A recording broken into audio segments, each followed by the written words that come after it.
কেন? তারাও ভোট করুক, তারাও করুক। এই দেশে আওয়ামী লীগ দেশটা স্বাধীন করেছে, তার নেতৃত্বে স্বাধীন হয়েছে ভাই। তাহলে সবাই মিলে ভোটটা করুক, সমস্যা কি? নেতৃত্ব গেছে, তার তো দল তো আছে, তাদের ভোট করতে দেওয়া হচ্ছে না কেন?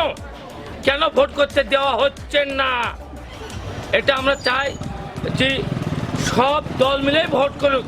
এটা গণতন্ত্র দেশ, স্বাধীন দেশ, সবাই ভোট করতে পারবে। তাদের নিষিদ্ধ ঘোষণা কেন করা হলো? এর জবাবটা কেউ দিতে পারবে? দাও তোমরা। কেন আওয়ামী লীগ ভোট করতে পারছে না?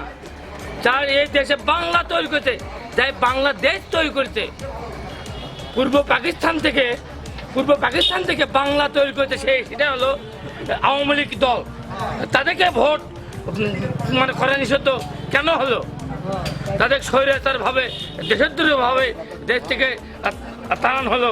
এটা কি ঠিক? যদি এটা ঠিক হয়, তাহলে তো এই দেশে কোনো মা বোন, কোনো ভাই বেড়াদা, কৃষকরা শান্তি আর পাবে না। খোদা হাফেজ।